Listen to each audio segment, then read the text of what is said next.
こでダメなのはヒアルロン酸はもう絶対にダメですね。実際に取りすぎてしまった方に関しては後からもう一回脂肪注入をしなきゃいけない。皆さんこんにちは。こんにちは。今回の動画のテーマはクマ取りにダッシュは危険です。おー、クマ取りって言ったらもう僕の場合40代の男はもうみんな興味があって、僕もやりましたけどね、だいぶ若返って見ると思うんで中身聞きたいこと結構多いんじゃないですかね。そうですよね。じゃあ今日もこの辺りどんどん深掘っていきましょうか。はい。そっちのさ、クマっていっぱいあるけど、青クマとか茶クマとかあれなんでできるんですかね。大体は加齢によったり、もともと生まれながら持っているクマの方もいらっしゃいますね。私とかも中学生ぐらいの時にクマがすごくて、でこうやってよくいじめられてたんですよ。どういうこと？だからこうやってクマがあるねっていうことでいじめられてました。ああ、かっちゃんってこうよねみたいな。そう。生まれつきのクマは何クマなの？青クマですね。青クマ。はい。ある程度加齢によってできるのが黒クマ。黒クマ。はい。青クマはなんでできるんだよ。青クマはですね、皮膚が薄い人がなりやすくて、生まれつきね。そうなんですよ。血行不良の方もいらっしゃるし、あと毛細血管が透けて見えているっていうパターンが多いですね。色の白とか関係あるのかな？僕めっちゃ色白いんですけど。もちろんです。もちろんです。クマだったかな。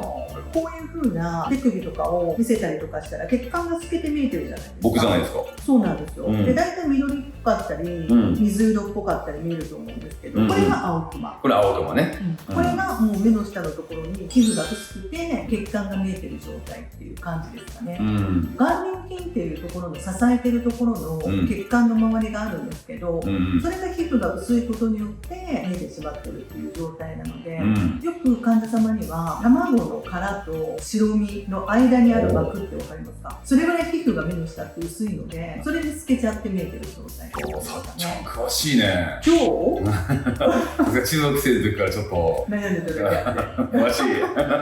で生まれつきじゃない人は茶クマ。茶クマ。茶クマはどうしてなるの？茶クマはアトピーだったりとか、アイシャドウとかの塗りすぎだったりとか、最近で言えばまつげ用美容液があると思うんですけど、どんどんまつげを濃くするものですね。そういう目薬によって濃くなっている方もいらっしゃいますね。そういうのでどんどん濃くなっていくとなんでクマが目立つようになっちゃうの？色素沈着ですよ。色素沈着ね。触りすぎってことですか？触りすぎですね。触りすぎね。実際茶クマかどうかっていうのを判断するときには、こういうふうに皮膚をこうやって、こうやったとしても色素沈着が分かる状態、それが茶クマというふうに言われてますね。さて黒クマはどんな原因でなるの？黒クマに関しては加齢とか骨格になるんですけど、実際には眼下脂肪っていう3兄弟が脂肪でいるんですけど、3兄弟がね、3兄弟が3姉妹で多いんですけど、どうでもいいですかね。それがどんどん下がってきて黒クマになるっていう感じですかね。だんだんこうボーンと出てくるんですね。そうです。目がパンパンでね、切った方がいいんじゃないかって人いますよね。さてなんか赤クマってなんか何？それはどうなの？赤クマはですね、パソコンの使いすぎだったりとか、あとスマートフォンの見過ぎだったりとか、やっぱりブルーライトにガンガンさらされる環境だったらできやすいというふうに言われてますかね。医学の世界では青クマ、茶クマ、黒クマ、赤クマみたいな形で一般の方には浸透しているかもしれないですけど、医学の世界ではそういうふうな分類の仕方っていうところのものはないですね。一般の人に分かりやすくするために何々クマ。そうです。それぞれの色のクマによって治し方治療方法違うんでしょ？全然違いますね。青クマに関しては血行不良なので、いわゆる血行不良を良くする血行促進っていうものが必要になります。化粧品の中に血行促進のものが入っているような、ビタミン E 入りのものだったりとか、カフェイン入りのものだったりとか、調整人参が入っているようなものだったりとかして、血行をどんどん良くするような作用っていうものがある方がいいですね。それを塗るの？塗る。化粧品として塗る。あとは脂肪注入をするっていうことで、ナノバットって言って、脂肪をどんどん砕いて細かくさせていって、クリーム状態にしていって目の下に脂肪注入するみたいな方もいらっしゃいますね。これ注射で入れる感じですかね？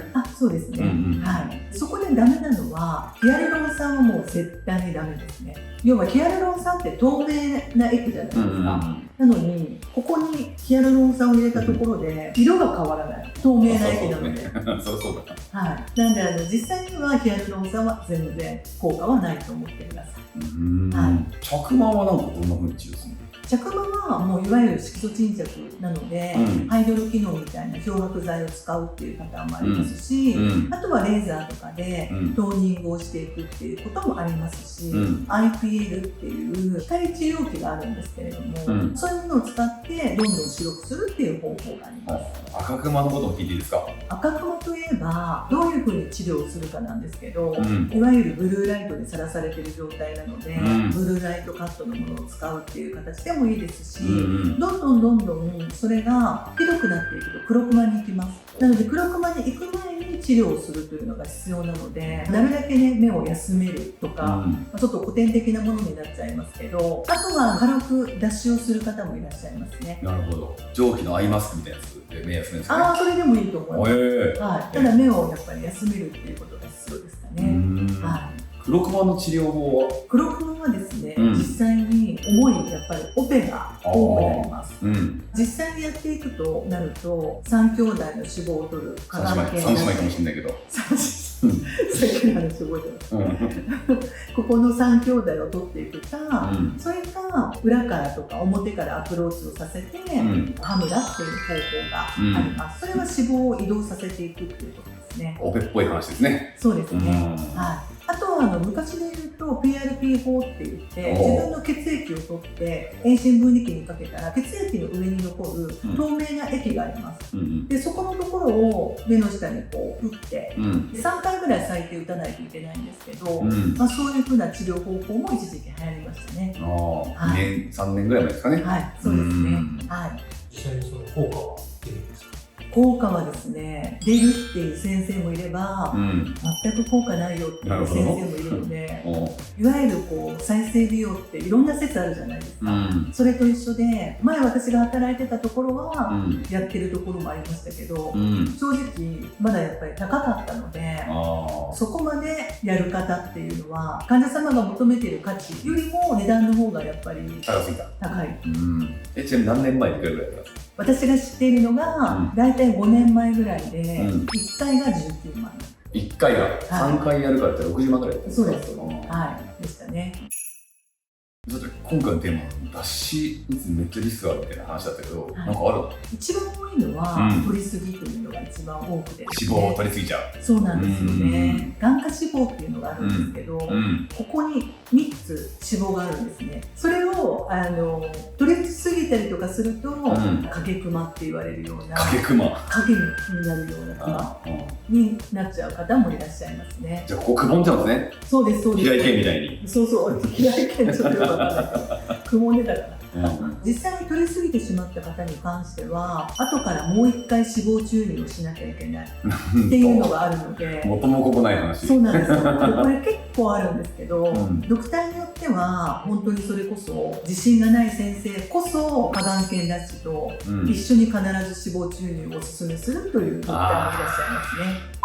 若手とかね、脂肪付きで行きましたもんね。あれはちょっともう自信がないんで、取ってから脂肪入れようと。こんな感じなんですね。実際にドクターの施術可能という順番があります。練習の順番ですね。っていうのがあるんですけど、まず埋没からいって、埋没ね。その後に過眼瞼脱脂からいって、女性の先生だったら小陰唇縮小だったりとか、婦人科形成ですね。っていったところに行ったりします。で、男性の先生だったらその後に有刺切開とかに行ったりとかするんですけれども、本当にそれこそ埋没の次ということは若手、いわゆる本当に若手で SNS でキラキラしてる人たち。そうです。なんで症例写真が本当にたくさんないと、それだけ若い先生たち、それこそ20代後半30代前半ぐらいの若い人たちがやるというふうに施術をするというふうに思っていただいたらいいかなと思います。何症例ぐらいやったらうまくなるんですかね、クマ取りは。そうですね、やればやるほどだと思うんですけど、できれば100症例ぐらいはやった先生の方が息を吸うぐらいに施術ができるっていうふうに言われてるかなって思いますかね。じゃあ一生懸命モニターで集めてて、はい、勝利写真もなんかあんまないところは危険だぞと言ってるわけですね。そうですね。はい。若手で SNS キラキラしてるからこそ志望取り競争みたいな。そうです。かなりの年数が経った先生でお上手な先生ほど、ガーゼを置いて脂肪ボンボンボンいかないんですよ。やんないね。やんないんですよ。やんないね。でもキラキラして本当に映えを、インスタ映えを狙う方ほどこう置いてドンドンドンと置いた写真を、これこんだけ撮れたんだぜっていうのをやるためにやってるっていうイメージですね。ストーリーめちゃめちゃ長くね、バーっと熊取のやつ上げてる先生とかいますよね、白黒とかでね。いますね。はい。いるな。熊取りをしたそのいっぱい撮られてしまった人たちって術後は結構成功してる風に見えますね。見えますね。なるほど。直後じゃわからない。わかんないですね。麻酔の腫れもあるのでね。いつぐらいになるとちょっと取りすぎちゃってるのかわかるんですかね。大体1ヶ月の検診の時ぐらいに気づいていくんじゃないかなと思います。じゃあ1ヶ月後に検診でそのクリニックの時にその先生も、あかん取りすぎたわーってなるってことってなるために一番最初のカウンセリングの時に、脂肪注入の話をしとく。逃げのためにっていうパターンが多いかもしれないですね。取りすぎてやばい時のために脂肪注入も一応やっといた方がおすすめですよって言って来た時にあかんだったら脂肪注入を真っ先に進めると、最初に言いましたよねって言って、闇ですな。マッチポンプです。マッチポンプですね。じゃあさっちゃん、脱脂はもう全然ダメってことで OK？そうですね。大体持続期間は10年から15年というふうに言われていて、でそれ以上経ってしまうとまたどんどん加齢に伴って気になるっていう方もいらっしゃいますし、それこそ早い段階で私の知ってる先生とかでもう6回ぐらい目の下のオペだけをやって中のリンパがぐちゃぐちゃみたいな組織がぐちゃぐちゃみたいな先生もいらっしゃいましたね。じゃあ熊取りで10年15年持てばまだいい方？いい方だと思いますね。でその後に羽村にやるっていう方もいらっしゃいますしね。それ聞いたことある。知ってる先生で、もう最初から羽村はやらないと。羽村は取っとくっていう言い方してて、そういう意味なんだよね。だから脱脂やってある程度様子見てから次はじゃあ羽村やろうと。こんな感じなのかね。そうだと思いますね。若手の先生がやられることも多い手術ってことはトラブルとか事故も多いですか？すごい多いですね。もうさすが熊をね、1万2万見てきたさっちゃんからすると、熊はクレームノンパレードですか？そうですね。どんなクレーム？やっぱり若い先生がやるパターンの方が多いというのもあって、左右差が出たりとか。どのレベルで出るんだろう、左右差って。もう結構っていう。全然ちゃいますやん。全然左右差ありますやん。こっち熊ありますやん。もう一回取ろうかみたいな。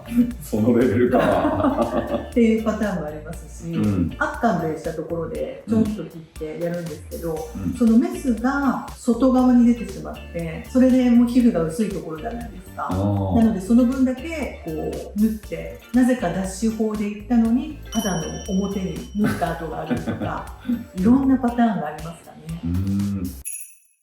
じゃあ今回のまとめだけど、脱脂はじゃあ意味がないっていうことなんですかね。意味がないというよりは、その先生によってうまければすごく意味はあると思う。そうだよね。